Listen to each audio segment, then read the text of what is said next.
So guys, for today's video ay gagawa naman tayo ng ubi biko. First time ko itong gagawin. And of course, meron tayo itong ubi condense.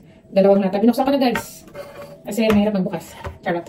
Ubi condense, dalawa. Meron ko dyan. And then, ang ating coconut cream. Naglalagay din ako isa nito. Pero kung hindi, sapat. Meron pa kanitang isa nasa box. And then, meron din tayong sugar. Maglalagay ako konting sugar lang. Kasi nga, may condense na tayo. Medyo matamis na yun. And then, of course, yung ating kinain ng malagkit. Malagkit, sinain ko na yan kanina. So, ano pang hinihintay natin? Umpisa na natin. Ang paborito ko talaga ay biko na may latik. Pero since na hindi ako makagawa ng latik, ito na gagawin ko. We'll try this one. So, sa ating pan, ilagay natin ang ating coconut milk. Coconut milk bulol. Coconut milk natin, ilagay na natin yan. Tama na siguro yung isa, not sure. Pero alam ko, tama na kasi may condense tayo. Pero ilagay na rin natin yung isa. Kalahati lang siguro, hanggang nasa box. Para hindi tayo short.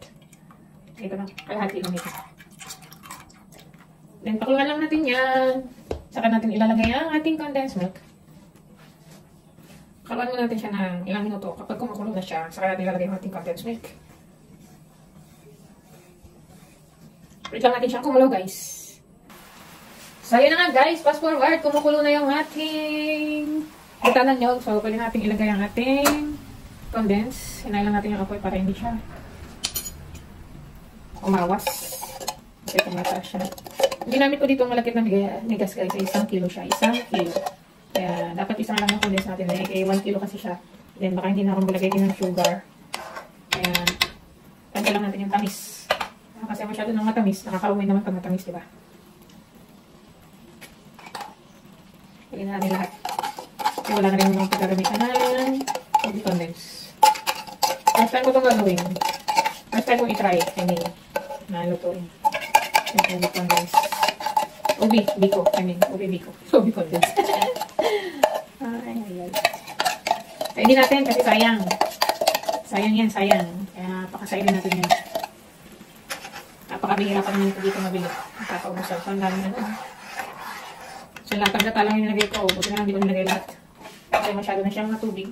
So, yun. Pakuluin na lang ulit natin to. Haluin na natin. Then, pakuluin na rin natin ang pakuluin. Saka natin nalagay yung ating malapit na bigas. O, diba? Ang dami niya. Ang dami niyang sabaw. Nagsabaw-sabaw na. Haluin at pakuluin ng pakuluin, guys. So, dyan lang muna ulit kayo.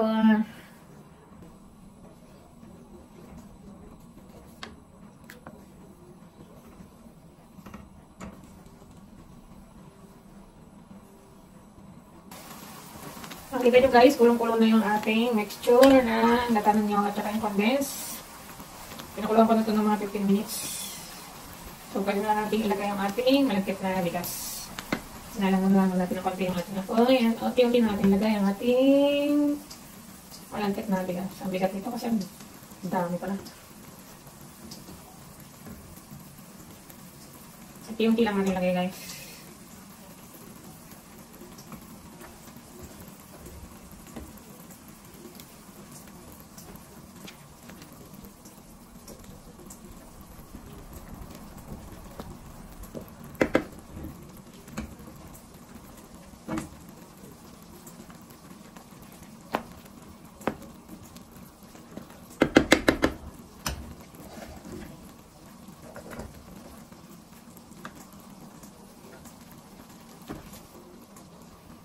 Ayan na nga guys, ilagay na natin ang ating malagkit na bigas. Haluin lang natin, haluin masyado pala marami.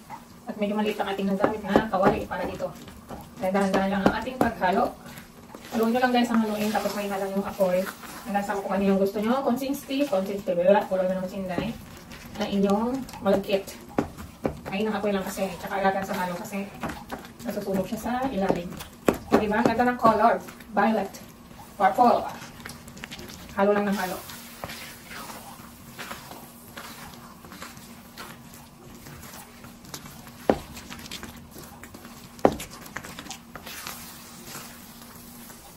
Masyadong mabigat.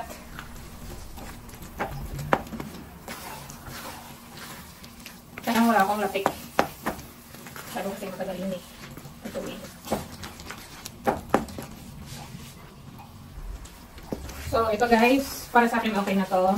Pwede na natin itong isalin sa ating kulmahan, sa ating halagyan.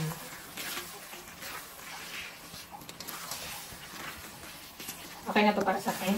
Masyado siya mabigat. Pwede nyo nang ilagay sa inyong mga prepare na mga hulmahan.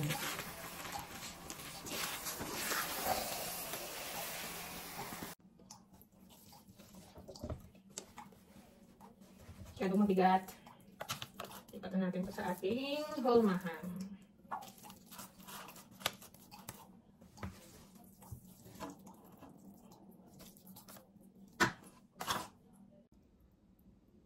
Ito na yung nagawa nating biko, o diba? Ang ganda ng ating hulmahan. And then, naglagay din ako dito ng ganito.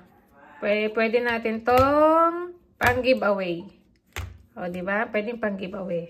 Ang ganda ng color ng ating biko, guys. So, yun lang guys for today's video. Kung hindi pa kayo nakasub sa aking channel, baka naman pakipindot-pindot. Thank you so much and bye-bye!